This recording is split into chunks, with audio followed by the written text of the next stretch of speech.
제가 7장 우선 한 15절까지 읽어보겠습니다. 여호와께로부터 예레미야에게 내려온 말씀. 너는 여호와 집 문에 서서 거기서 이 말을 외쳐 말해라. 여호와의 말씀을 들으세요. 여호와께 예배하러 이 여러 문으로 들어오는 모든 유다 사람들이여. 전능하신 여호와 이스라엘의 하나님이 이렇게 말씀하셨습니다. 너희의 생활 방식과 행동을 개선해라. 그러면 내가 너희를 이곳에 살게 해주겠다. 너희는 믿지 마라. 이 건물이 여호와의 성전, 여호와의 성전, 여호와의 성전이다 하는 거짓말을. 너희가 생활 방식과 행동을 정말 개선하고 이웃끼리 정말 정의를 이룬다고 하자. 이주민, 부모 없는 아이와 남편, 여인, 여자를 너희가 억누르지 않고 죄 없는 사람의 피를 이곳에서 쏟지 않는다고 하자. 다른 신들을 뒤따라가서 스스로를 해치지 않는다고 하자. 그러면 내가 너희를 이곳에서 곧 내가 너희 조상들에게 준 땅에서 살게 해주겠다. 영원에서 영원에 이르도록. 아, 너희가 믿고 있구나. 쓸모없는 거짓말을. 너희는 도둑질한다. 사람을 죽이고 배우자 아닌 사람과 잠자리하고 거짓으로 맹세한다. 또 바알에게 향을 피워 바친다. 너희가 알지 못하는 신들을 뒤따라가기도 한다. 그러고서도 사람들이 내 이름을 붙여 부르는 이 집에 들어와 나의 앞에 선다. 그러고는 너희가 우리는 구원받았습니다. 라고 말한다. 이런 온갖 역겨운 짓을 하려는 것이다. 사람들이 내 이름을 붙여 부르는 이 집이 강도의 소굴이 되어버렸느냐 너희 눈에는? 바로 나도 그것을 똑똑히 보았다. 여호와의 말씀입니다. 실로에 내가 있던 곳으로 가라. 이전에 내가 내 이름을 두었던 곳이다. 그러고는 살펴보아라. 나의 백성 이스라엘이 저지른 악한 짓 때문에 내가 그곳을 어떻게 했는지. 이제 너희가 이런 짓들을 하기 때문에 여호와의 말씀입니다. 내가 너희에게 거듭거듭 말했다. 그런데도 너희는 듣지 않았다. 내가 너희를 불렀지만 너희는 대답하지 않았다. 그래서 나의 집에도 내가 실로에 한 것처럼 하겠다. 사람들이 나의 이름을 붙여 부르는 집이자 너희가 의지하는 집이다. 내가 너희와 너희 조상들에게 준 이곳에도 그렇게 하겠다. 내가 너희를 나의 앞에서 내치겠다. 너희 형제들 곧 에브라임 후손을 다 내쳤던 것처럼. 맨 끝에 하여간 이 에브라임은 그러니까 북이스라엘 남유다가 사실 유다도 이스라엘의 한 부족이죠. 저 지파지만 유다는 그 다윗이 나온 이제 그 집하고 나중에 예수님도 거기서 나오게 되는데 그것이 이제 다윗이 워낙 걸출한 왕이고 그러면서 지금 모든 것을 그 예루살렘 중심으로 그 예루살렘 성전에 가게 되면 이제 다윗의 시티 오브 데이빗이라고 하는 데도 있고 모든 걸 다 예루살렘에 집중시켰습니다. 그 다음에 이제 이게 다윗이 죽고 솔로몬이 죽은 뒤에 이 나라가 이제 반역하면서 그때 그때 이제 나라가 둘로 갈라지면서 남왕국이 된 거죠. 북왕국은 이스라엘이 된 것이고 그런데 이 남왕국에 속한 지파는 결국 유다 지파 하나고 나머지 11지파는 다 사실은 북왕국에 속한다고 봐도 이제 상관이 없겠는데 그 북왕국을 이룬 그 많은 지파들을 대표로 말을 할 때 이제 에브라임 사실 에브라임과 므낫세 이 둘은 그러니까 이렇게 되잖아요. 아브라함, 이삭, 야곱. 야곱에게서 12아들이 이제 태어났는데 그 11번째가 이제 요셉이거든요. 요셉이 이스라엘로 끌려갔다가, 이집트로 끌려갔다가, 나중에 거의 뭐 총리 대신이 되고, 이제 온 세상에 흉년이 들 때, 야곱도, 근데 야곱의 이름이 이스라엘 아닙니까? 야곱이 이제 모든 식솔들 다 끌고 내려와서, 이집트의 고센이라는 곳에 이제 살게 되는데, 그때 요셉에게서 태어난 두 아들이 므낫세와 에브라임입니다. 그러니까 그건 다음 세대인데, 그게 이제 마치 이스라엘의 그 12지파처럼 돼서 이것이 정확히 어떻게 됐는지는 알 도리가 없어요. 그게, 그러나 하여간 에브라임 후손이라고 했을 때는 저 북왕국 이스라엘을 말하는 것입니다.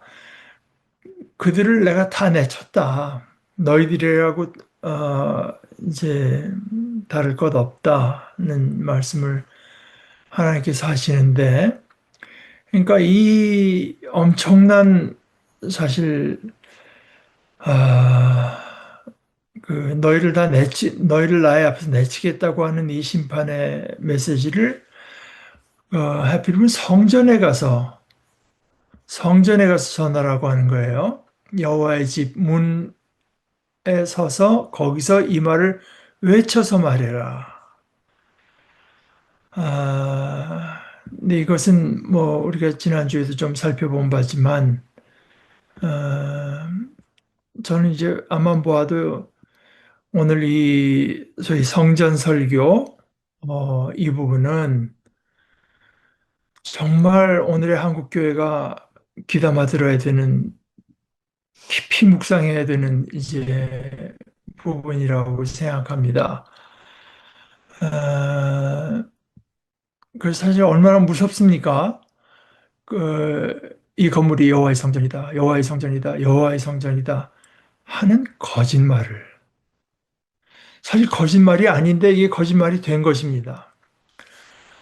그러면서 너희가 믿고 있구나, 그 쓸모없는 거짓말을 이제 이렇게 말을 했는데, 그리고 거기서 이제 강조된 것은 소위 한국교회식으로 말하자면 구원의 확신입니다.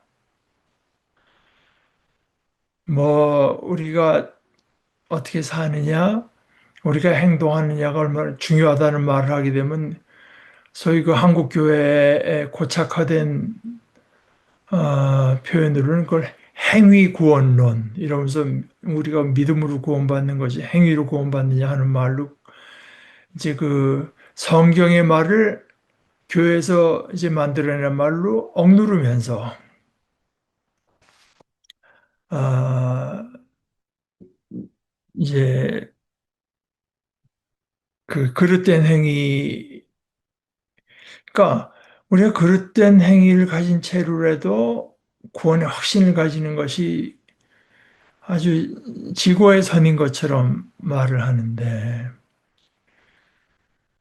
이 구원의 확신이라고 하는 것도 상당히 지금 문제가 있습니다. 그런데 일단 그러고는 너희가 우리가 구원받았습니다 하고 말한다. 지금 이제 한국 교회의 많은 경우에 가르치는 거는 그렇게 말하면 하나님 기뻐하신다는 거죠. 근데 예레미야가 전한 하나님의 말씀을 보면 이게 하나님께서 기뻐서 하시는 말씀입니까? 그러고는 너희가 구원받았습니다 하고 말한다. 이런 온갖 역겨운 짓을 하려는 것이다. 너희가 결국 내 이름을 붙여 부르는 이 집을 강도의 소굴로 만들어 남의 걸 그냥 탈취하고 와서는 구원받았습니다. 이것이 이제 나중에 예수님께서 성전을 깨끗게 할 때도 만민의 기도하는 집을 이라고 일컫을 이 집을 강도의 구렬로 만들었다.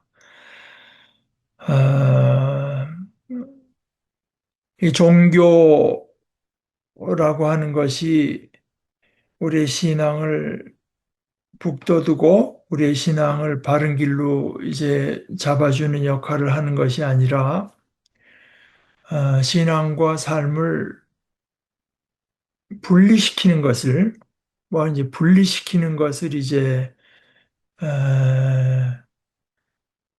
그 공고히 하는 이런 역할을 하는 거죠. 에, 이것은 제가 지난주에 좀 시간이 가는 걸 제가 착각을 해가지고 좀 길어져서 그러나 이 김근주 교수가 적절히 표현한 부분들이 많기 때문에 그걸 이제 몇 군데를 좀 읽어보는 게 좋을 것 같습니다. 김근주 교수의 책에 야훼께서 찾으시는 것은 재물이 아니라 삶이다. 아,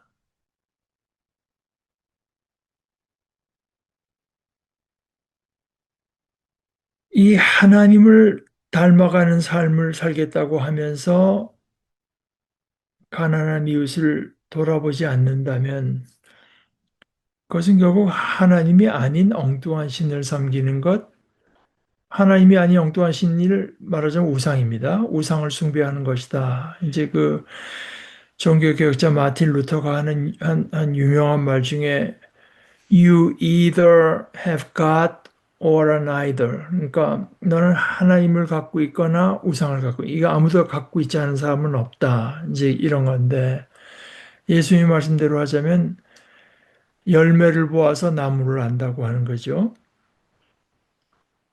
뭐 암만 나무라고 주장하고 혼자 그렇게 믿고 있어도 사과나무라고 주장하는데 거기 그 저기 포도가 달리면 그게 포도나무지 그게 사과나무겠습니까?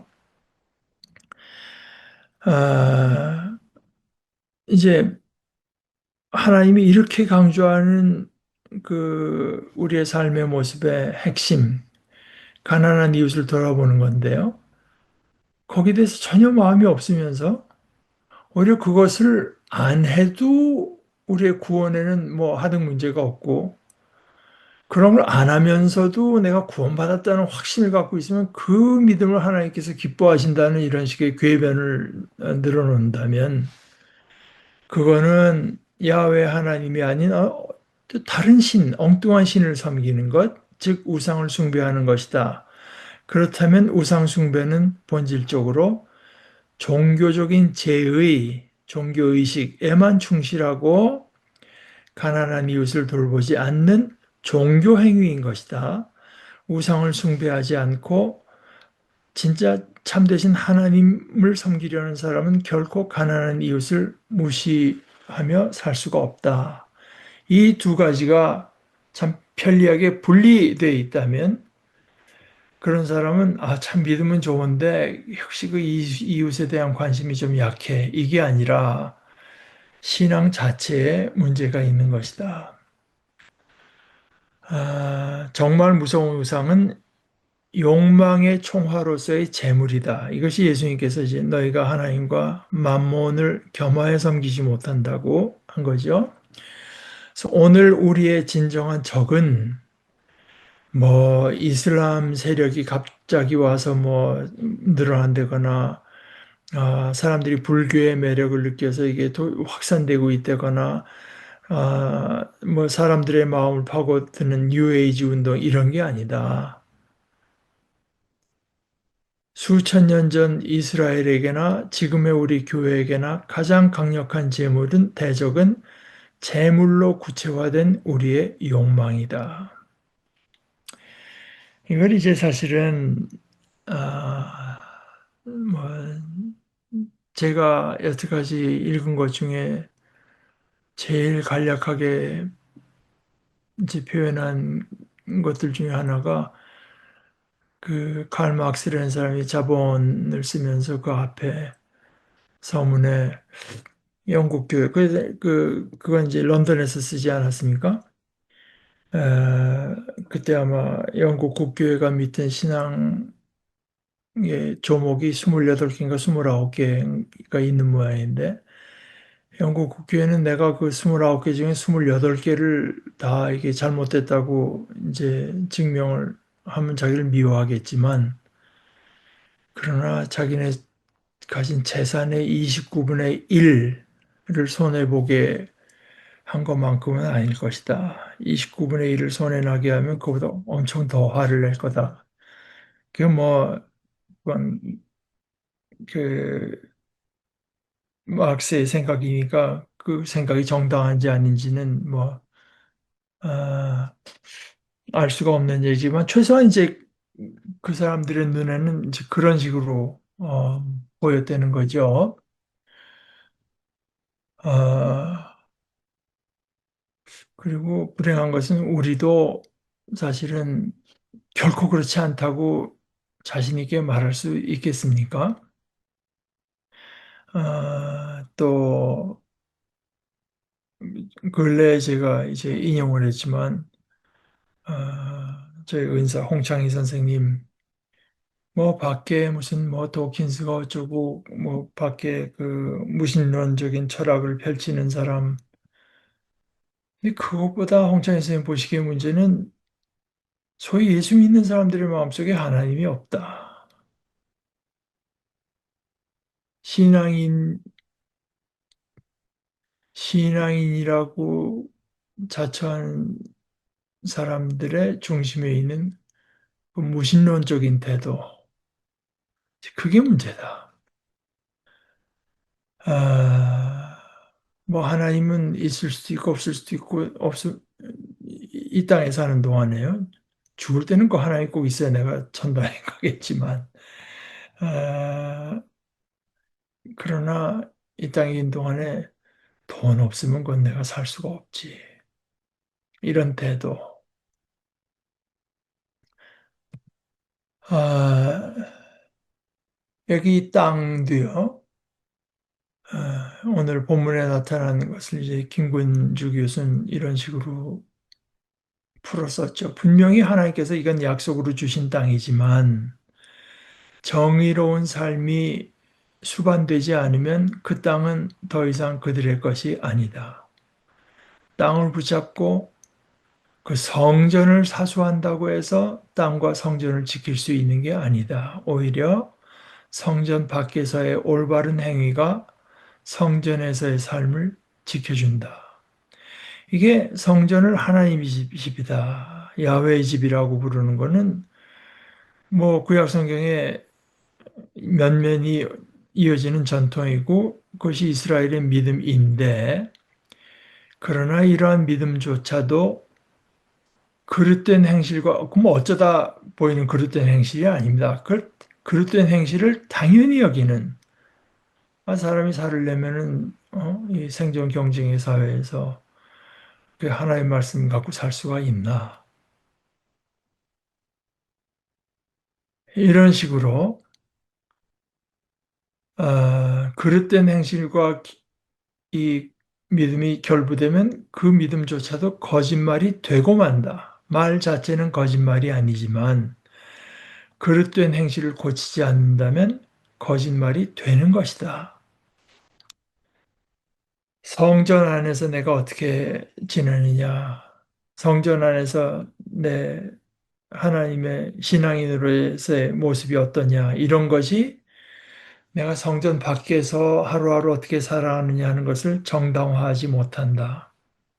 반대로 성전 밖에서의 나 하루하루의 삶은 성전의 존재를 의미 있게 만든다. 올바른 행실이 수반되지 않는 영성, 뭐 영성 하는데 뭐 하나님과 뭐 동행하고 하나님 그런데 그 삶의 올바른 행동이 나타나지 않으면 수반되지 않으면 그것은 그 사람의 영성이 어딘가 좀 부족하거나 모자란 것이 아니라 틀린 것이다. 그건 잘못된 영성이다. 어딘가 좀 뭐, 뭘 보충해야 되는 게 아니라 그 영성의 방향 자체가 이제 틀린 거다. 이 예레미야 당시에 이제 일어난 일들 아니겠습니까? 그런데 그 당시에 이렇게 예레미야서라고 하는 형식으로 잘 정리돼서 쓰여진 것은 아니고 또 예레미야서라고 하는 거는 특별히 구약 성경 중에서도 이 본문 비평이 좀 복잡합니다. 여러 가지 그 사본들의 관계가 굉장히 복잡해요. 그러나 하여간 우리는 우리가 가장 신빙성 있다고 인정되는 그 사본을 가지고 어, 우리의 본문을 삼는데 그, 그 본문이 언제 우리가 가진 형태의 본문으로 이제 확립됐을까? 네, 대개 학자들은 이것이 이제 바빌론으로 끌려가서 페르시아 시대라고 할까요? 하여간 바빌론으로 끌려가서 우리가 어쩌다 요 모양 요 꼴이 됐나? 우리가 어쩌다 우리에게는 성전이 있었고 그랬는데 어떻게 하다 그런 것이 하나 없는 종족들에게 그 이런 화를 당했고 심지어 그 성전 자체도 노략질 당하고 폐허가 되었는가? 이런 것을 이제 돌이키면서 그때 이제 그때까지 전해 내려오던 많은 그 일종의 그때는 이미 자료화가 된 거겠죠. 많은 것들을 이제 통합해서 성경의 엄청난 부분이 그때 우리가 가진 이제 형태로 확립됐을 거라고 생각해요. 그 배경에서 이제 김근주 교수가 이렇게 말을 하는 거죠. 바빌론으로 이스라엘이 끌려갔습니다. 바벨론 포로기 이후에 이스라엘 백성은 예레미야가 그때 그들에게 경고했던 선포가 현실이 되는 것을 경험했고, 자기들이 그렇게 애지중지하던 하고 의지하고 믿던 성전 파괴, 이것이 우연한 재난이 아니라 하나님의 뜻이었음을 직시하게 되었을 것이다. 아, 여기 이제 무익한 거짓말인데요. 이 무익하다고 쓰인 단어가 2장 8절 11절에서도 쓰였고 저 뒤에 23장 32절에서도 쓰이는데 앞에서는 바알의 이름으로 예언하고 아무 유익이 없는 것들을 따르는 예언자들을 고발했고 저 뒤에 23장에서는 바알의 이름이 아닙니다. 야훼 이름으로 예언하지만 그런데도 아무 유익이 없는 예언자들이 고발돼요. 아, 그러니까 이건 말하자면 이 무익이라는 말을 그 연결고리로 삼아서 이 둘을 한꺼번에 살펴보면 이 예루살렘 성전이 하나님께서 거하시는 하나님의 성전이라고 하는 신앙 고백이나 또 그런 그 성전을 의지하고 거기서 드려지는 제사를 의지하는 것 이것은 그들의 행위가 또는 그들이 걸어가는 길이 올바르지 않을 경우에 바알을 섬기고 한 그 우상을 섬기는 것과 아무런 차이가 없다. 문제는 야훼 이름을 부르느냐, 바알의 이름, 그 누구의 이름을 부르느냐가 아니라 어떤 삶을 사느냐. 그러니까 내가 부르는 것이 참 하나님 여호와십니다, 야훼십니다 하는 것을 소위 verify, 그것이 참으로 그렇다고 하는 것이 삶에서 드러나지 않으면 무익하기 짝이 없고 말은 야훼지만 그 야훼가 아닌 야훼이기 때문에 사실 바알을 부르는 거나 거는 별 차이가 없다. 다시 말해서 그가 사는 삶을 보면 그가 진정으로 믿는 신이 누구인지가 거기서 드러난다.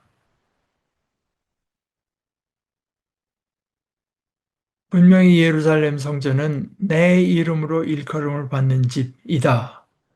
이스라엘은 하나님의 구원하심을 확인하긴 하는데 내가 구원받았습니다. 확인하긴 하는데 그 속에 그것을 확인하는 동기는 계속해서 자신들의 삶을 유지하기 위해서 이거 여호와의 성전이라 고백하며 성전을 찾는다. 뭐 어떻게 나쁘게 말하자면 하나님의 이름을 이용해 먹는 거죠. 이건 이제 고백이라고 하기 좀 어렵죠. 그들은 삶의 방식을 고칠 생각이 없다. 다만 이미 자기 스스로 확립하고 구축된 삶의 방식을 정당화하고 싶을 뿐이다.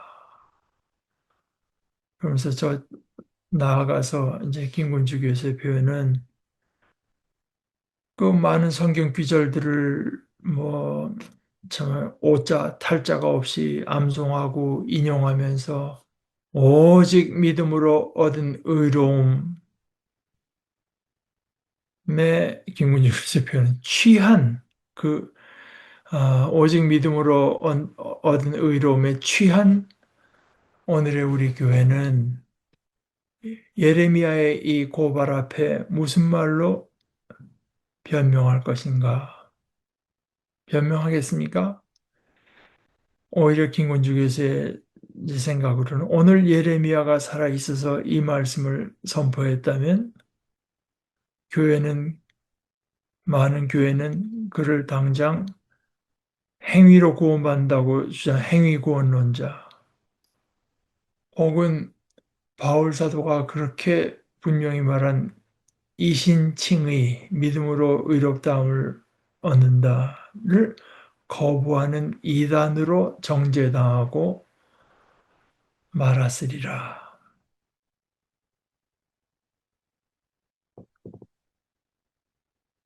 이런 것이 사실은 참 이게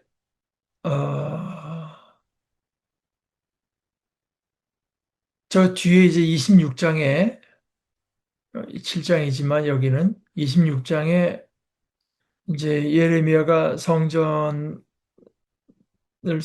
설교할 때 이제 그 어떤 반응이 기록되어 있는데 결국 예레미야를 죽이려고 해요.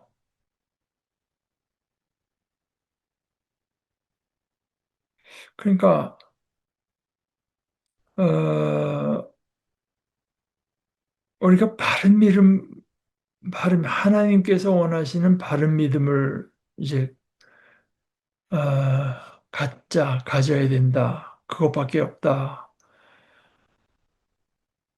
그 말은 그게 제일 싫은 겁니다.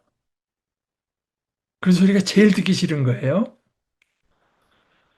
성전 설교에 대한 반응이 담긴 26장에서 예레미야를 죽이려는 이들의 죽이려고 하는데 그 선두에 제사장들과 선지자들이 있었다는 것 또한 남의 일 같지가 않다.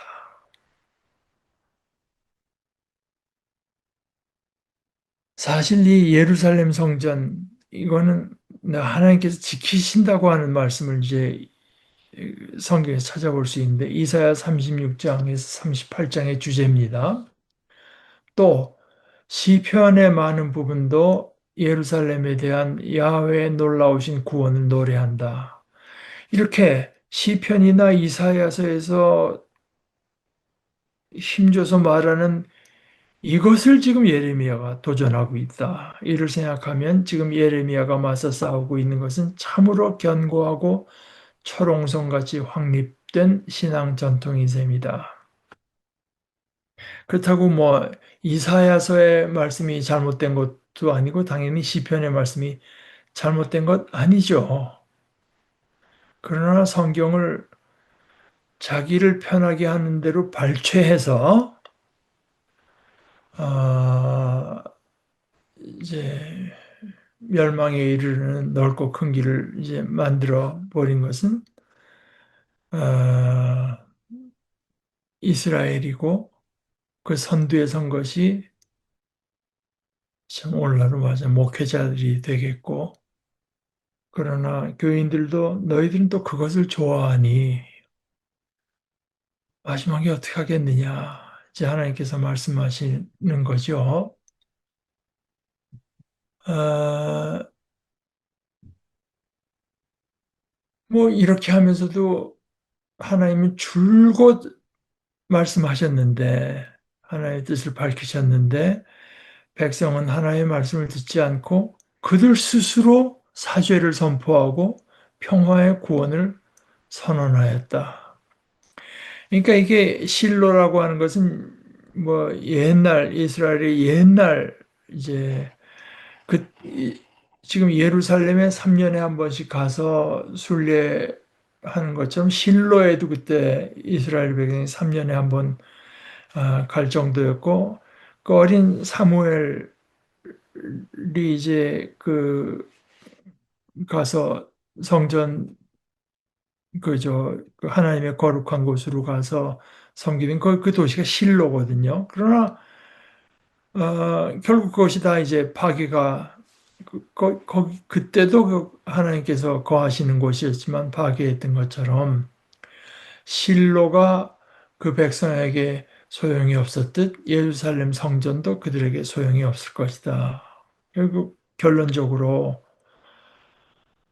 이 유다 이스라엘은 벌써 저 어, 200여 년 전에 아니 100여 년 전이죠.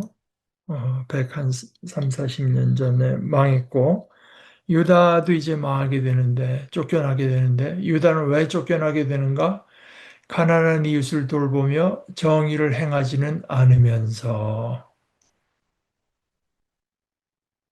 그러면서 성전을 야훼의 집이라 내세우며 구원받았다고 담대히 고백하는 이 백성의 삶이야말로 멸망의 원인이었다. 이것이 뭐 예레미야 오늘 본문에서 분명히 드러나는 부분입니다. 16절서부터 제가 다시 읽어보겠습니다. 너는 이 백성을 위해 기도하지 마라. 그들을 위한 단원 기도는 올리지 마라. 나에게 끈질기게 부탁하지 마라. 내가 너의 말을 듣지 않을 것이기 때문이다. 내가 보고 있지 않느냐? 무슨 짓을 그들이 유다의 여러 도시에서 저지르고 있는지, 또 예루살렘 여러 거리에서 그러고 있는지, 자식들은 나무를 주워 모으고 아버지들은 불을 피운다. 여자들은 밀가루 반죽을 한다. 빵을 만들어서 하늘 여왕에게 바치려는 것이다. 또 그들은 다른 신들에게 제사수를 부어 바친다. 이런 식으로 그들이 나를 노엽게 했다. 그들이 나를 노엽게 하는 것이냐? 여호와의 말씀입니다. 스스로를 노엽게 한 것이 아니냐? 자신들의 얼굴이 창피당할 것이 아니냐? 이러므로 주 여호와께서 이렇게 말씀하셨습니다. 보라, 나의 분노의 노여움을 이곳에 퍼붓겠다. 사람과 짐승과 들판의 나무와 땅의 열매 위에 퍼붓겠다. 노여움이 타올라 끌 수 없을 것이다. 그러니 이게 이미 이제 그들을 향한 심판이 정해진 거죠. 뭐 그 사정은 본문에 나타나는 대로 노골적으로 모두가 다 이제 하늘 여왕이라고 하는데 이제 바치고 다른 신들에게는 또 제사수를 부어 바치고 그들이 나를 노엽게 했는데 하나님이 그 정도로 그들이 나를 노엽게 하는 것이냐, 스스로를 노엽게 한 것이 아니냐, 자신들의 얼굴이 창피당할 것이 아니냐. 그들이 하나님의 영광을 바라볼 때, 그래서 하나님의 영광을 힘입는 것이 그것이 그들의 영광인데, 그들이 결국 이제 수치를 당하게 되고, 그러니까 하나님께서 뭐 하나님의 이름이 손상받았다고 해서 화를 낸 것이라기보다, 아, 그 어떻게 손상을 받겠습니까? 하나님의 이름이. 그러나 아, 예수님의 주기도문의 맨 첫 번째가 그거 아니겠어요? 아버지의 이름이 거룩히 여김을 받기를 원하는 그 기도 아니겠습니까? 그것이 가장 핵심적인 거죠. 그것이 우리의 가장 핵심적인 이제 행복의 중심 아니겠습니까? 아, 이제 이런 모든 것들을 그 사랑하는 백성들이 그 온갖 시스럽고 저주스러운 것으로 바꿨을 때 하나님은 이제 분노와 노여움을 퍼부어서 사람과 짐승과 들판의 나무와 땅의 날 열매 위에 퍼붓겠다. 노여움이 타올라 끌 수 없을 것이다. 그러니까 하나님께서 어떤 하나님의 징계 또는 심판이 올 때 사람만이 대상이 되는 것이 아니라 온 피조물 전체가 다 이제 그 노여움과 심판의 대상이 되는 거죠. 우리 21절서부터는 다음 주에 우리 이어서 보도록 하십시다. 이 7장은 제가 처음에도 말씀드렸다시피 너무나 오늘의 한국 교회로서는 참 그 현재성, 이 본문이 바로 오늘 우리의 모습을 이제 말해주고 있다고밖에 볼 수 없는 본문이라서 참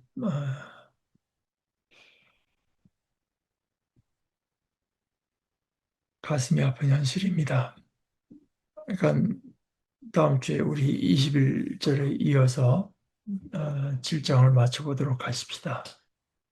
함께 기도하실까요? 하나님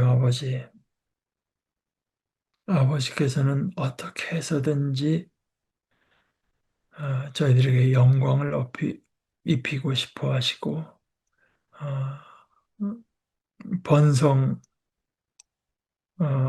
행복한 삶을 저희들이 누리기를 원하시는데 저희들은 하나님의 참된 음성에 귀를 기울이기를 싫어하고 우리의 타락하고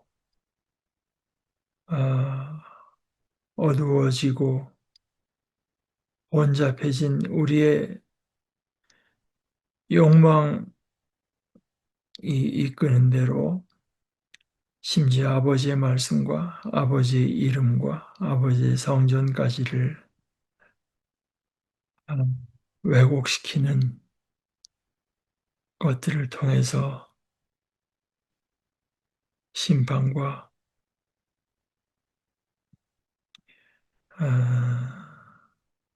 황폐의 길로 걸어가는 어리석은 존재들인 것을 다시 한번 깨닫습니다. 아버지께서 저희를 단순히 정죄하기 위해서 이 말씀을 주시는 것이 아니라 어떻게 해서든지 저희를 복된 길로